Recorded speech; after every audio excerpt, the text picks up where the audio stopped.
बाबा वो कह रहे थे हम 15 से 36 साल के हो जाएंगे तब भी उनका असर नहीं उतरेगा। बेवकूफ बना रहे थे वो। 21 का होते तो तेरी शादी कर देंगे, तो तेरी शादी में जो दहेज आएगा उससे थोड़ा तो एहसान उतरेगा। पर बाबा 21 में तो हमारी एमए भी पूरी नहीं होगी। तुमसे किसने कहा कि शादी करने के लिए एमए करना पड़ता है? पर बाबा भी तो हमें बहुत पढ़ना है।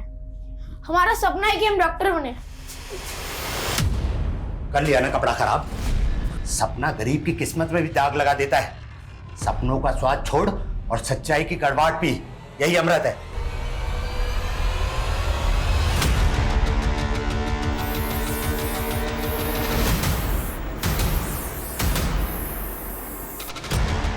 मैं एक सपना हूं और मेरे दुखों की तरह मेरा सपना भी नहीं मरता। तेरे पापा खुद तो इतना भद्दा भद्दा दाग लगाकर आते हैं और तुझ पे हाथ उठा दिया। तुम चिंता मत करो, हम बात करेंगे उनसे। हमारे किस्मत में गरीबी का डब्बा लगा है। 36 में तो बूढ़े हो जाएंगे, फिर भी ये गरीबी हमारा पीछे नहीं छोड़ेगी। पगला गए हो का तुम?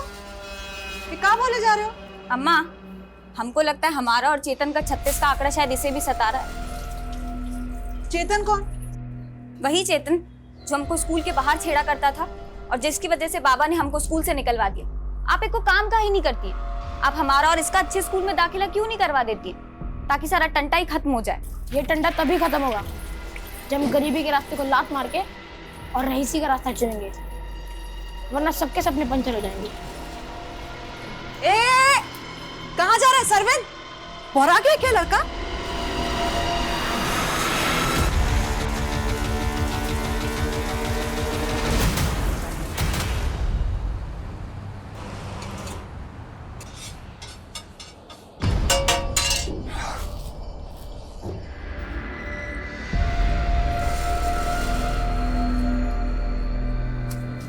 और मेरा ऑफर भूल गया क्या?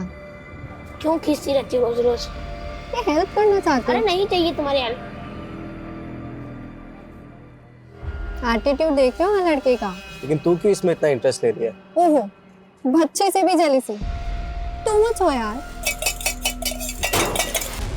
चल। तुम स्कूल जाने का बोल के ये करते हो?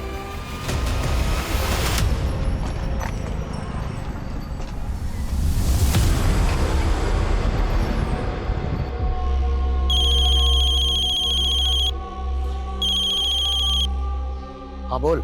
सरविंद अभी तक स्कूल से नहीं आया। अरे आ जाएगा, तू चिंता मत कर। काहे चिंता ना करें, सुबह से गुड़िया भी नहीं दिखी है, पता नहीं कहाँ चली गई। कहा? तू घबरा मत, वही कहीं होगी। तू उसे ढूंढ, हम आते हैं।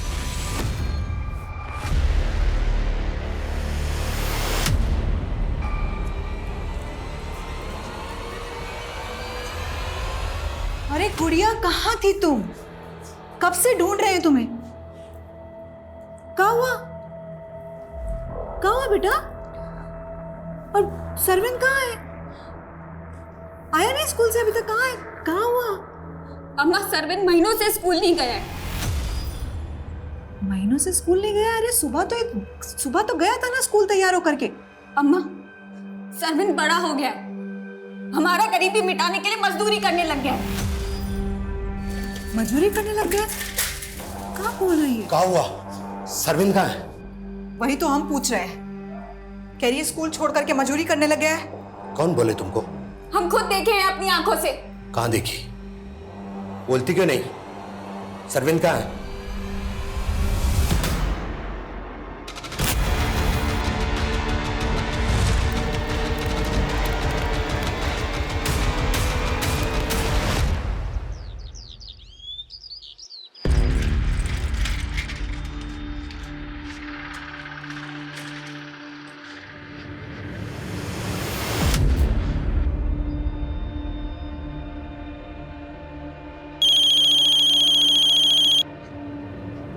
कमला, थोड़ी तसल्ली रखो। क्या तसल्ली रखी?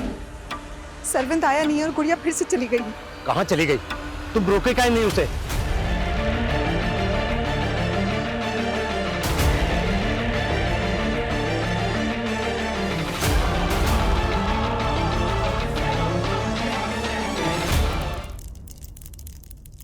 चाय क्यों नहीं दी है तूने मुझे अभी तक?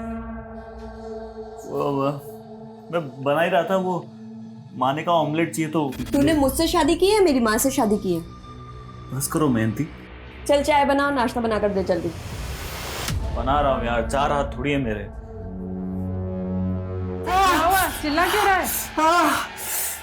ये क्या हुआ? हाथ क्यों जला दी? बकवास कर रहा था मुझसे। जबान लड़ाएगा तो पनिशमेंट तो देनी पड़ेगी ना, ये तो सर पर चढ़ के नाचेगा ये। चल अब जल्दी से नाश्ता बना और चाय दे, और फिर कपड़े भी धोने तुझे। तो एक हाथ से कपड़े कैसे धोऊंगा, और मुझे ऑफिस जाने लेट हो रहा है। तू मत जाना ऑफिस, किसने बुलाया तुझे जाने को? अरे रे रे रे, आज इसकी ऑफिस की छुट्टी मत करा। आज तो तनख्वाह लाने का दिन है। जरूर जाओ, मगर नाश्ता देने के बाद में। और जल्दी देना।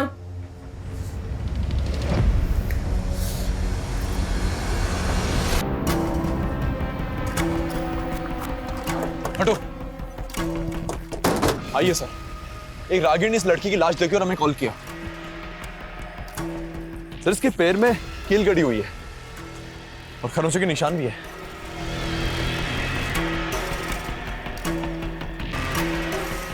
हो सकता है इस लड़की करने के बाद इसको किसने मार दिया हो। इस लड़की की पहचान पता करो और आसपास चेक करो, कुछ मिलता है। सर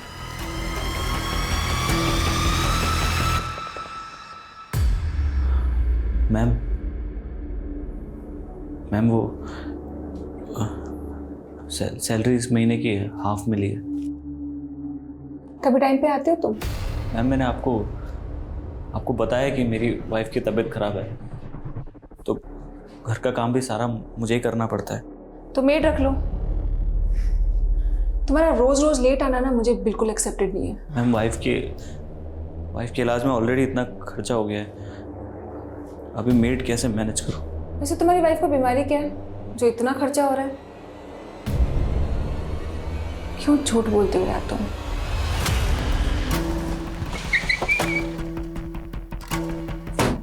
सर, समतानगर थाने में गुड़िया नाम की एक लड़की और उसके भाई सरविन की मिसिंग कंप्लेंट दर्ज हुई है।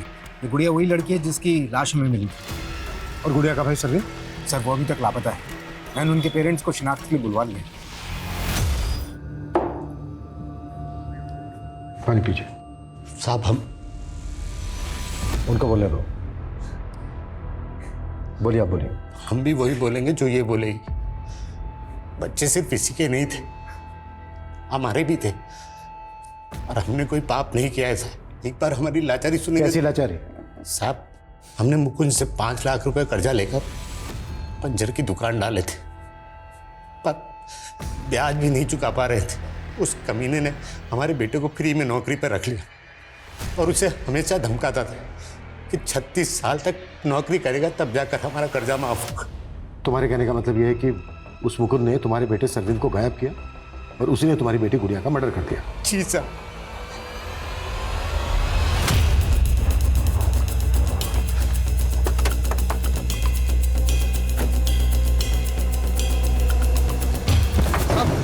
साहब क्या हुआ? साहब क्या हुआ? साहब सरविंद कहाँ है? साहब उसको तो 4 दिन पहले उसकी बहन आकर लेकर चली गई थी। अब हम सच बोल रहे हैं, उस दिन के बाद सरविंद यहाँ पर काम पर नहीं आया। वो एक गरीब बच्चा था जिसको तूने बंधुआ मजदूर बना के रखा था ना? नहीं साहब, ऐसा बिल्कुल भी नहीं है। और हम जानते थे कि वो मनोज आपसे ऐसी कहानी कहेगा। उसने तो कहा था कि 4 लाख रुपए में हमेशा के लिए उसको बंधुआ रख ले, लेकिन साहब हम हर रोज उसको खर्चा देते थे, तनख्वाह देते थे उसको। साहब वो मनोज बहुत कमीना आदमी है, उसकी बातों में मत आइए। हम सच कह रहे हैं आपसे। कमीना तू है या वो है? थाने चल के देखते हैं। साहब हम सच बोल रहे हैं साहब। तुम्हारा बेटा सरविंद 12 तारीख को गायब हुआ था और समतानगर पुलिस स्टेशन में तुमने सरविंद और गुड़िया के गायब होने की 14 तारीख को रिपोर्ट करवाई थी। साहब मेरा बेटा और बेटी दोनों लापता है साहब। हाँ, आप घबराइए मत, आराम से पूरी बात बताइए। तो 2 दिन तक क्या कर रहे थे? मर्डर होने का वेट कर रहे थे? साहब ऐसा मत बोलिए। दरअसल बात यह है कि सरविंद 12 तारीख को गायब जरूर हुआ था, लेकिन खोया नहीं था। खोया नहीं था तो फिर कहाँ था?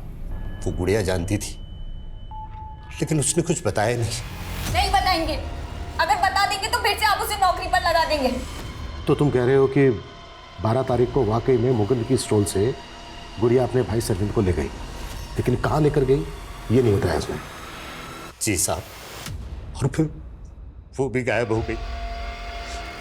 हमें लगा कि वो सरविंद को वापस लेकर आएगी, पर हमें नहीं पता था कि उसका लाश हमें मिलेगा। फिलहाल आप चाहिए, जरूरत पड़ी तो हम दोबारा बात करेंगे।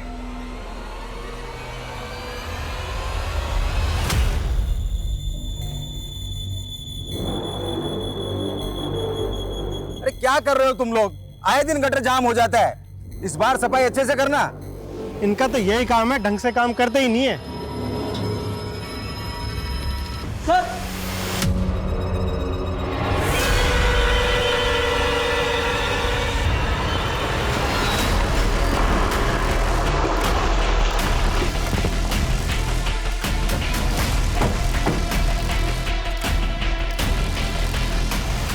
आप लोग हटिए, सामने से हटिए।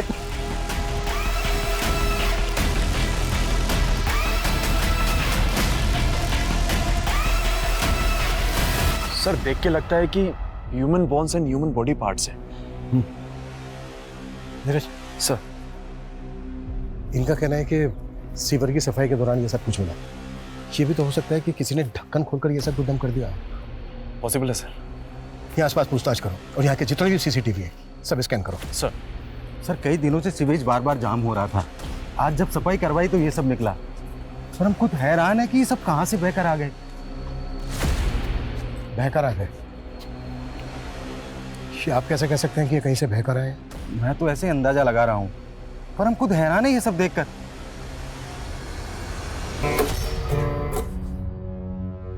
क्या रात भर में टन करता रहता है, थकता नहीं है क्या? वो मैं बस आ रहा था। मैं भाग कहाँ रहा है? हाथ छोड़िए। चुप, पहली बार थोड़ी ना कर रही है। बता क्या हो रहा है यहाँ पर? हाँ? उसे छोड़। आप जाइए यहाँ से, बाद में बात करती हूँ आपसे मैं। और तू, मैं गलत सोच रही हूँ, मैं गलत सोच रही हूँ। बात सुन ले मेरी, कान खोलकर। आज के बाद अगर उस बुढ़िया के पास भी गया ना, जान से मार दूंगी तुझे।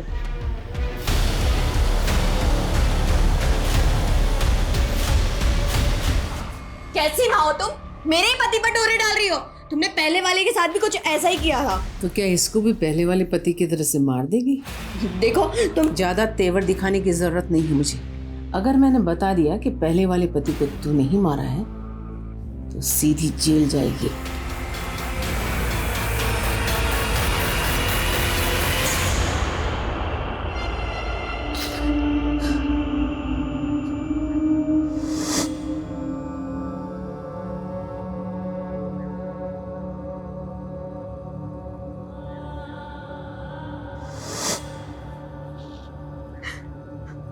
मत छुओ हमको। कमला, माना कि हमसे गलती हुआ, पर हम भी बच्चों को उतना ही प्यार करते हैं जितना कि तुम। हम भी भरोसा रख। गुड़िया तो चली गई, पर सरविंद को हम ढूंढ के लाएंगे। ढूंढ के लाओगे या किसी को बेच दिए हो? सर हमें जहां बॉडी पार्ट्स मिले वहां के सीसीटीवी खंगाले हमने, लेकिन पिछले 15 दिनों की फुटेज में ऐसी कोई फुटेज नहीं मिली जिसमें कोई आदमी सीवर का ढक्कन उठा के उसमें बॉडी पार्ट्स डाल रहा हो। शायद 15 दिन पहले ऐसा हुआ हो। फोरेंसिक रिपोर्ट आने के बाद ही क्लियर हो पाएगा कि मर्डर कितने समय पहले हुए। सर मैं जल्दी रिपोर्ट मंगवाने की कोशिश करता हूँ। हो सकता है ये बॉडी पार्ट्स ड्रेनेज से बहकर उस सिवर में आ गए हो। उस सिवर का ब्लूप्रिंट निकलवाओ ताकि ये पता चल सके कि उस बिल्डिंग के अलावा और कहाँ से वेस्ट मटेरियल उस सिवर में आ गए। और ये भी पता करो कि पिछले कुछ समय से उस एरिया में कोई गायब है क्या। Okay sir. सर मुकुंद के फूड स्टॉल के पास की सीसीटीवी फुटेज आ गई है 12 तारीख। उसमें सरविंद और गुड़िया साथ नजर आ रहे हैं, साथ में एक लड़का भी है। दिखाओ। इस लड़के का चेहरा साफ नजर नहीं आ रहा है, पता करो कौन हो सकता है। सर साहब कुछ समझ नहीं आ रहा। जी कहीं चेतन तो नहीं?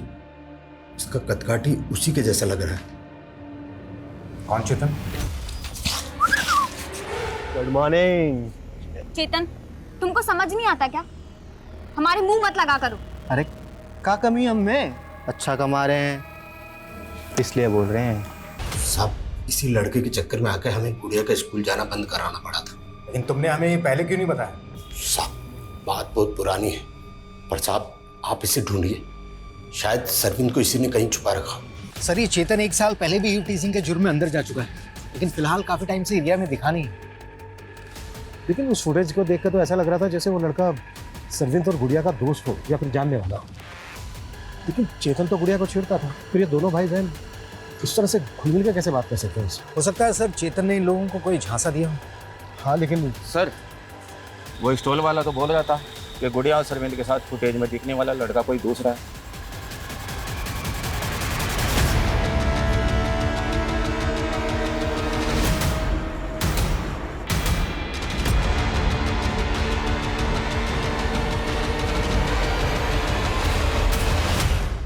साहब ऐसी कदकाठी और चाल डाल वाला लड़का हमारे स्टॉल पर खाना खाने के लिए आता था। इसकी एक गर्लफ्रेंड भी है साहब। नाम पता बोल इनका। नाम तो नहीं मालूम, लेकिन हमारे स्टॉल के आसपास किसी ऑफिस में काम किया करते थे दोनों, और ये सरविंद को टिप विप भी दिया करते थे। और एक दिन तो इन्होंने सरविंद को कुछ नया काम भी बताया था। तुझे यहाँ जितने पैसे मिलते हैं ना, उससे ज़्यादा पैसे दिलवा सकती हूँ मैं तुझे। गोल्डन अपॉर्चुनिटी है, बोल करेगा ही काम। क्या काम बताया था इन्होंने सरविंद को? वो तो नहीं पता, लेकिन कुछ बड़ा लालच दे रहे थे साहब उसको। सर ये उस लड़का और लड़की का स्केच। पता करो ये दोनों क्या चीज़ है। हो सकता है सरविंद इन्हीं के झांसे में हो। और चेतन के बारे में भी पता करो। हमें डाउट है कि गुड़िया का है उसने। सर गुड़िया का नहीं हुआ, सॉरी मैं बताना भूल गया, पोस्टमार्टम रिपोर्ट आ गई है, उसमें रेप का कोई साइन मेंशन नहीं है। गला दबाकर उसकी हत्या की गई। क्या हुआ सोम, तुम अभी तक गए नहीं? नहीं मैम, बस जा ही रहा था। अरे क्या हुआ? तुम ठीक तो? तुम्हें सोम तुम्हें फीवर है? नहीं मैम, मैं ठीक हूँ। यही तो प्रॉब्लम है तुम्हारे साथ, तुम बोलते कुछ और तुम्हारे अंदर कुछ और चल रहा होता है। एक फ्रेंड के नाते तुम मुझसे बातें शेयर कर सकते हो, बताओ क्या बात है?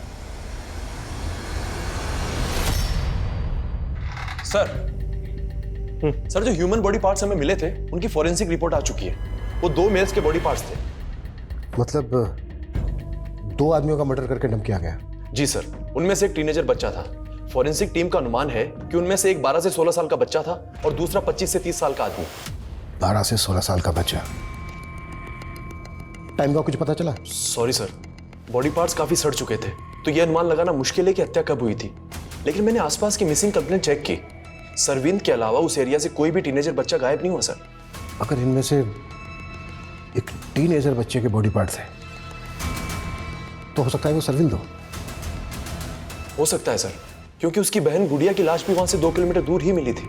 और हम ये मानकर चल रहे हैं कि गुड़िया उस एरिया में अपने भाई सरविंद की तलाश में गई होगी। नीरज। जी सर। जिस एरिया से हमें बॉडी पार्ट मिले थे उस एरिया में सभी लोगों से पूछताछ करो कि किसी ने इन दोनों भाई बहन को वहां पर देखा था क्या। सर। इस बच्चे को देखा है कभी यहाँ सोसाइटी में या सोसाइटी के आसपास? नहीं सर। आप में से किसी ने? नहीं सर। नहीं जी। अच्छा, इस बच्चे के अलावा एक 25 से 30 साल के आदमी का भी मर्डर हुआ है। आपकी नज़र में कोई ऐसा आदमी है जो काफ़ी समय से गायब हो? सर एक कुणाल नाम का आदमी रहता था हमारी सोसाइटी में, वो काफ़ी टाइम से गायब है। कहाँ रहता था वो? सर उसका फ्लैट नंबर G901 है, वहाँ वो अपनी पत्नी के साथ रहता था। और सर शुरू से ही हमें उस औरत पे शक था। उसके आए दिन कुणाल से झगड़े होते रहते थे, और जब से कुणाल गायब हुआ है उसके यहाँ नए नए लड़के आ रहे हैं।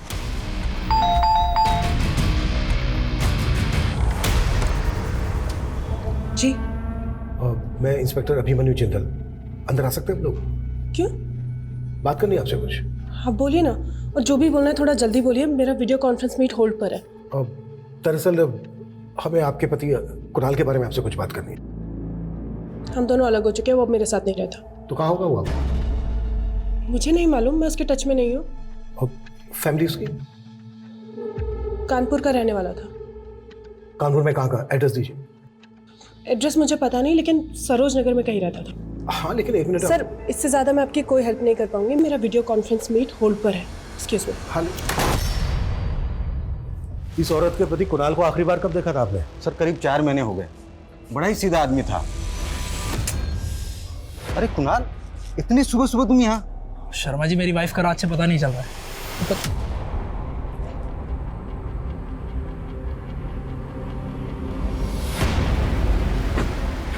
अच्छा तुम कुणाल का नंबर तो होगा आपके पास? जी सर, लेकिन वो तो अभी बंद है। ठीक है, वो नंबर दीजिए आप हमें। नंबर ले लो उनसे। ठीक है सर, मुझे वो औरत सही नहीं लगती, उसके घर का सर्च वारंट निकालें। ठीक है, इस सीवर का ब्लूप्रिंट चेक किया मैंने। ये पास में जो मुक्ता कॉलोनी है, वहाँ की ड्रेनेज भी इसी में आती है। वहाँ भी पता करो कि सरविन को वहाँ पर किसने देखा है क्या, या कोई ऐसा जो गायब हो काफ़ी समय से। Okay sir. और सर, मैंने सरविन के पेरेंट्स का डीएनए करवाने को बोल दिया। अच्छा, मुकुंद ने जिन लड़का लड़की की बात की थी उनके बारे में कुछ पता चला? सर, एरिया के ऑफिसर्स में इंक्वायरी कर रहे हैं, लेकिन अब तक उनकी कोई अपडेट नहीं है, ना ही चेतन की।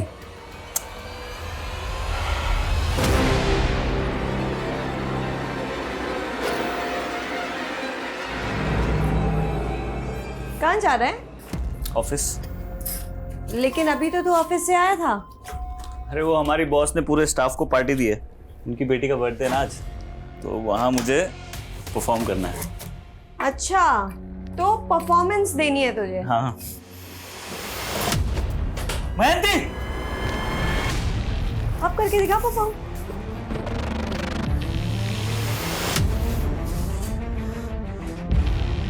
तुम मुझे हर्ट करती हो चलता है, ये गिटार फेंक के तुमने अच्छा नहीं किया।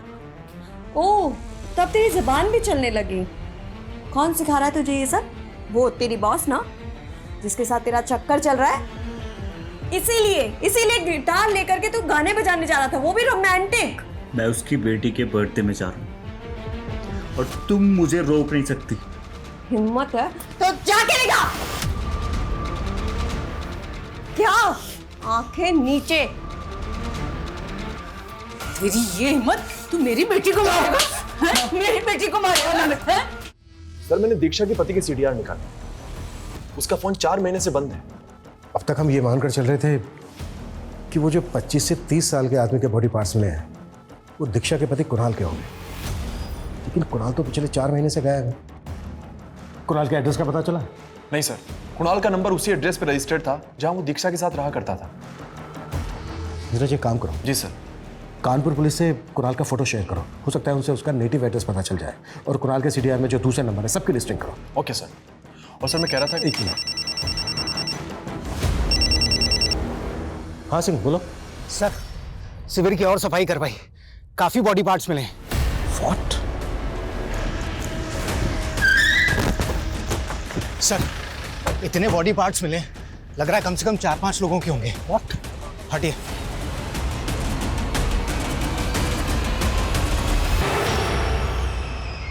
ये तो बहुत बड़ा कांड निकला। जाहिर सी बात है, इतने सारे मर्डर एक साथ तो हुए नहीं होंगे। और चौंकाने वाली बात यह है कि इस सफर में इतने ज्यादा बॉडी पार्ट्स, इस केस का पैमाना तो हमारी सोच से भी बड़ा निकला। सिंह, हमें इस केस में तेजी दिखानी होगी, नहीं तो मीडिया हमारे ऊपर हावी हो जाएगा।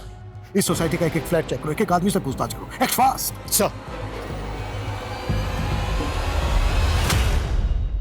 सर, ये दीक्षा रात से ही गायब है, घर पे भी ताला लगा हुआ है, मैंने चेक किया, और उसका फोन भी बंद आ रहा है। सर, मैं रात से उसका पीछा कर रहा था, लेकिन वो मुझे चकमा देकर भाग गई।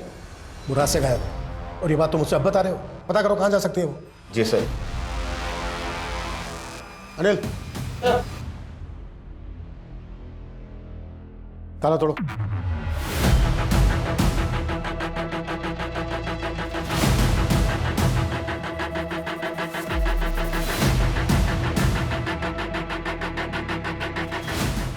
सर, सर, उस बिल्डिंग के किसी भी फ्लैट में कुछ भी सस्पिशियस नहीं मिला, और ना ही दीक्षा के फ्लैट में। लेकिन दीक्षा अभी भी गायब। आई थिंक फॉरेंसिक से कुछ मिस्टेक हुई है। दीक्षा का फ्लैट दोबारा से स्कैन करो। और मुक्ता कॉलोनी की क्या अपडेट है, जहाँ का ड्रेनेज जिस सिवर में आता है? सर, हमें अभी तक वहां से कोई लीड नहीं मिली।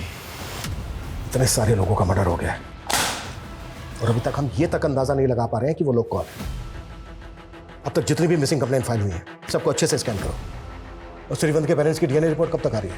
सर, उसमें थोड़ा टाइम जाएगा, लेकिन सर एक और अपडेट है। वो एक लड़का था ना, चेतन, जो गुड़िया को छेड़ा करता था, वो एक मामूली यू टीजर नहीं है सर, बल्कि मुरैना थाने में उसके नाम से ह्यूमन ट्रैफिकिंग का मामला दर्ज है। Human trafficking? जी सर।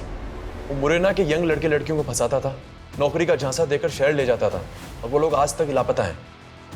मतलब इस चेतन को अब तक हम हल्के में ले रहे थे? पॉसिबल है जो लोग गायब हुए हैं ये उन्हीं के बॉडी पार्ट्स हो। नीरज, उन सभी विक्टिम्स की फैमिली से मिलो और इस चेतन को ढूंढने में तेजी दिखाओ। Act fast sir.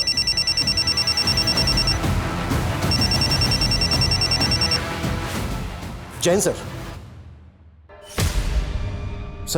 Sir I know media का बहुत प्रेशर है, बट ट्रस्ट मी सर, हम पूरी कोशिश कर रहे हैं, हम कोई कसर नहीं छोड़ेंगे। सर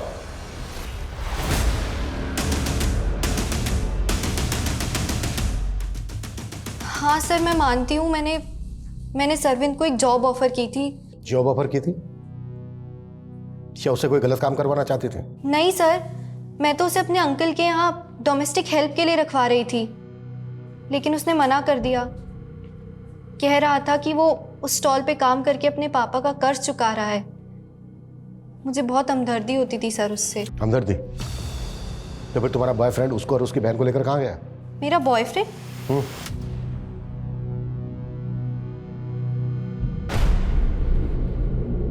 सर इसमें इसका चेहरा तो नहीं दिख रहा है, लेकिन बॉडी लैंग्वेज से ये जय लग रहा है। जय कहाँ है इस वक्त? सर बहुत दिनों से मैं उसके टच में नहीं हूँ, पर हमारा ब्रेकअप हो गया है। क्यों? सर उसने मुझे चीट किया था, वो गे था और अब अचानक से कहीं गायब हो गया है। कहाँ गायब हो गया? सर वो मुझे मालूम नहीं। वो हरिनगर पीजी में रहता था, पर वहां भी कई दिनों से गया नहीं है। देखो अगर कुछ। सर दीक्षा की एक टिप मिली है, होटल रॉयल सेलिब्रेशन में छिपी हुई है वो।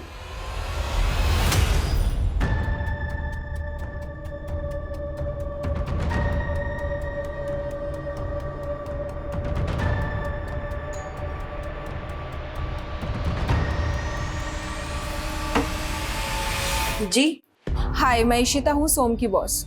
एक्चुअली मैंने ऑफिस बॉय को यहाँ भेजा था सोम के बारे में बात करने के लिए कि वो इतने दिनों से ऑफिस क्यों नहीं आ रहा है और उसका फोन बंद क्यों है। वो अपने गांव गया हुआ है। गांव? उसने मुझे बताया कि उसके गांव का घर तो काफी दिन पहले बिक चुका है और उसके सारे पैसे आप हड़प चुकी हैं। ये क्या बकवास कर रही हो तुम? सोम ने मुझे सब कुछ बता दिया है। वो डोमेस्टिक वायलेंस का शिकार था। मैंने कहा ना वो गाँव गया हुआ है, आ जाएगा कुछ दिनों में। अब चलो निकलो यहाँ से।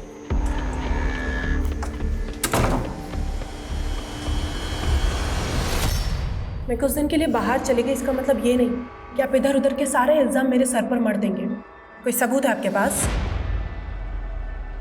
हमने तुम्हारी आंखों में क्रिमिनल उसी दिन देख लिया था जिस दिन तुमने हमें अपने घर के अंदर नहीं आने दिया था। तुमने सिर्फ अपने पति को मारकर उसके छोटे छोटे टुकड़े नहीं किए, बल्कि और भी कई मर्डर किए। देखिए सर, आप पहले तुम देखो, ये तुम्हारे सीडीआर में हमें ये 7 नंबर मिले हैं जो सबके सब बंद हैं और ये पिछले 6 महीने में एक एक करके बंद हुए हैं। किन के नंबर हैं ये? किन किन को गायब किया तुमने? मैंने किसी को गायब नहीं किया है। ये मेरे हैंडलर का नंबर है, वो मुझे अलग अलग नंबर से कॉल करता है। हैंडलर? मैंने एस्कॉर्ट, और मैं ऐसे ऐसे इन्फ्लुएंशियल लोगों को जानती हूँ जो कभी नहीं चाहेंगे उनका नाम इस केस में आए। इससे पहले कि आपको ऊपर से कॉल आए मुझे छोड़ने के लिए, आप खुद मुझे जाने दीजिए। और वैसे भी मैंने कोई क्राइम नहीं किया है। ये औरत पक्का घुमा रही है हमें। लेकिन सर जय भी गायब है और हरिनगर के जिस पीजी में वो रहा करता था वहां उसका एग्रीमेंट भी नहीं मिला। वो रियल एस्टेट एजेंट भी गायब है जिसने उसको पीजी दिलवाया था। सर ना तो जय का नेटिव एड्रेस मिला ना कुणाल का। मतलब कुणाल के बाद जय और जय के बाद स्टेट एजेंट। ये गायब हुए तीनों लोग विक्टिम हैं या फिर क्रिमिनल? सर ऐसे तो टोटल 31 लोग मिसिंग हैं और सिर्फ बॉडी पार्ट से उनकी शिनाख्त नहीं हो सकती, और अगर सबका डीएनए लेने जाएंगे तो महीनों लग जाएंगे सर। तो दूसरा ऑप्शन क्या है? बिना विक्टिम की प्रोफाइलिंग किए क्रिमिनल की प्रोफाइलिंग कैसे हो सकती है? और मैंने मुक्ता कॉलोनी में पूछताछ करने के लिए कहा था, जहाँ की ड्रेनेज भी आकर उस शिविर में गिरती है। क्या अपडेट है उसकी? सर लेकिन वहां तो सैकड़ों मकान है, ये कैसे पता लगेगा कि क्राइम कहाँ हुआ है? डोर टू डोर जाओ, एक एक घर की तलाशी लो। जल्द से जल्द हमें इस केस को अंजाम तक पहुंचाना है। दूसरी तरफ सरविंद और गुड़िया जैसे बच्चे विक्टिम है, मीडिया दबा के पीछे पड़ी है, हमारे एसपी सर का प्रेशर है, और तुम कह रहे हो सर सरविंद के पेरेंट्स का डीएनए सीवर में मिले एक बॉडी पार्ट से मैच कर गए। व्हाट? क्या?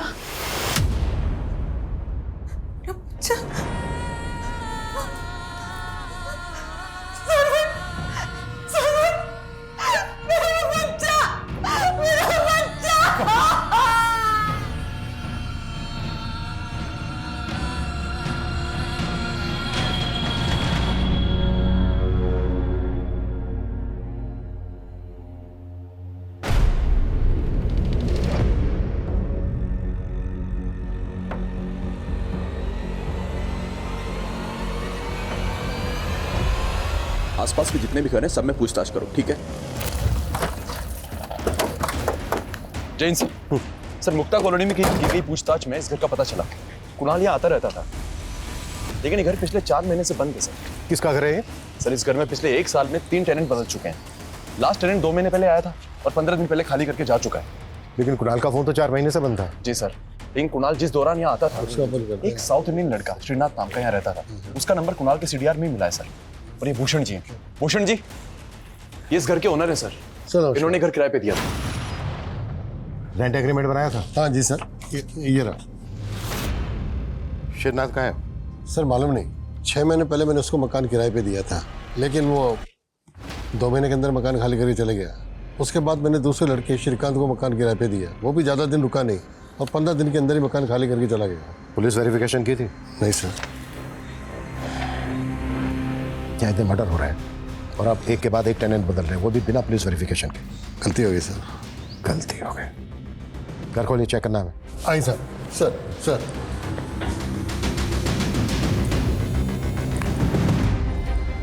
आइए सर। सर यहाँ और यहाँ कहीं खून के धब्बे तो नहीं?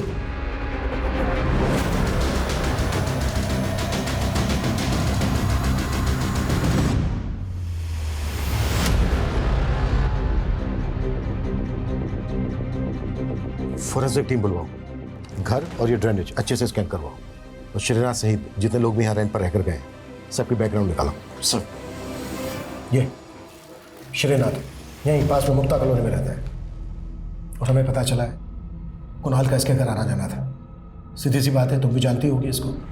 हाँ, आना जाना था और मैं भी जानती हूँ। मैंने आपको पहले बताया नहीं, पर कुणाल गेल है और ये श्रीनाथ इसका सेक्स पार्टनर। इससे ज़्यादा मैं श्रीनाथ के बारे में कुछ नहीं जानती।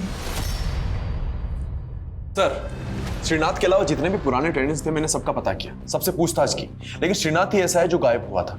वो केरल के एक दुक्कर गांव का रहने वाला था जहां उसकी माँ भी रहती थी। काफी टाइम पहले उसकी माँ की डेथ हो गई थी और एक लंबे अरसे से वो अपने गांव में नहीं देखा गया। एक बात और गौर करने वाली, दीक्षा का कहना है कि कुणाल और जय भी था। नीरज, पता करो कि इन दोनों का श्रीनाथ के साथ कोई कनेक्शन था क्या? Okay sir. सर श्रीनाथ के पुराने सीडीआर में एक और मिसिंग विक्टिम का नंबर मिला है। सर ये सोम श्रीवास्तव, 1.5 साल पहले इसकी मिसिंग कंप्लेंट फाइल हुई थी। 1.5 साल पहले? तो क्या ये 1.5 साल से क्राइम करके श्रीनाथ जगह बदल रहा है? लेकिन सर 1.5 साल पहले सोम की बॉस इशिता ने उसके गायब होने की शिकायत दर्ज करवाई थी। तब उसने सोम की बीवी और सास पे सोम को गायब करने का शक जताया था। ये सोम की बीवी और सोम की सास के साथ श्रीनाथ का कोई कनेक्शन? मैं किसी श्रीनाथ को नहीं जानती हूँ और ना ही मैंने सोम के साथ कुछ किया है। पता किया हमने तुम्हारे बारे में। सोम से पहले भी तुम्हारे कई पति रह चुके हैं जो सबके सब गायब हैं इस वक्त। देखो वक्त है अभी भी, बता दो क्या किया है तुमने, सच सच बता दो जो भी कुछ। मैंने कुछ नहीं किया है। सोम का अपनी बॉस इशिता के साथ चक्कर चल रहा था और उसी ने सोम को गायब किया था और हम पर इल्जाम डाल दिया था। देखो जो तुम भी।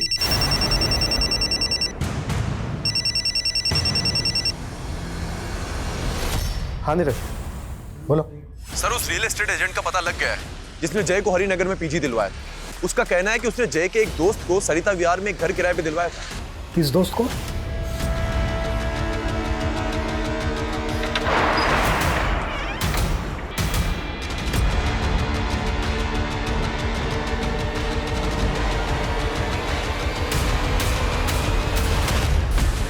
संभालो इसको। देखो सब ठीक।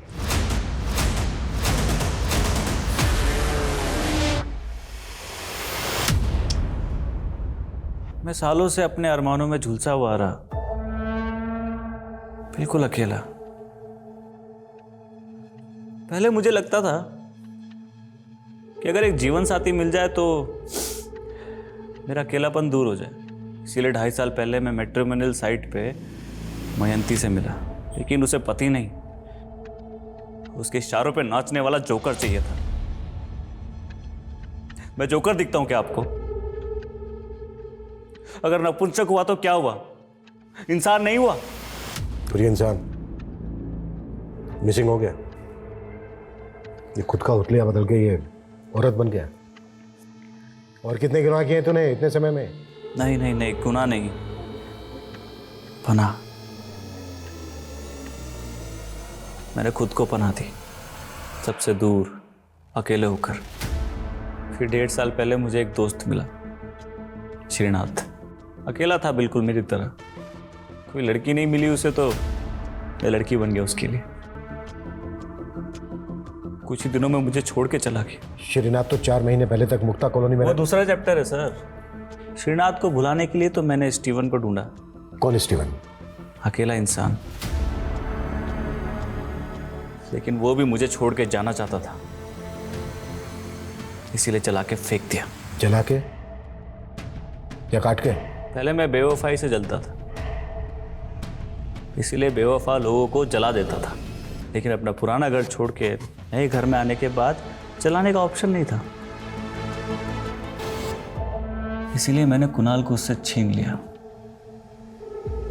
एक दिन अपने घर बुलाया, फिर मैं श्रीनाथ पे अकेला हो गया और मैं फिर से उसका बन गया। सरविंद के साथ भी तूने? वो तो जय की वजह से मिला ना मुझे। जय भी मेरा था, लेकिन उसे कहलाना पसंद नहीं था। सबके सामने मर्द बन के रहना चाहता था, इसलिए गर्लफ्रेंड पटा ली और मैं जेलस हो गया। फिर वो बच्चा दिखा, बड़ा प्यारा लगा, और जय एक दिन खुद उसे मेरे पास ले आया। ये मेरे दोस्त है, मुझे तुम्हारी एक हेल्प चाहिए। बोला शर्विंद की बहन उसे बाल मजदूरी करने से बचाना चाहती, अगर उसे वो वापस घर ले गई तो उसके पापा उसे वापस बाल मजदूरी पे लगा देंगे। मुझसे रिक्वेस्ट की कि मैं उसे अपने पास रखूं, जिससे मैं जुड़ जाता हूं, उसे वापस जाने नहीं देता। सरविंद कहाँ है? अब वो तो गया। गया? हाँ, लेकिन उसका कपड़ा तो यहीं पड़ा है। भूल गया था शायद, भूल गया शायद वो। सुनो मेरी। सरविंद!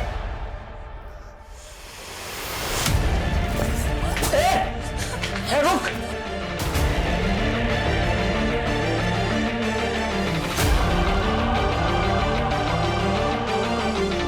जय को क्यों मारा?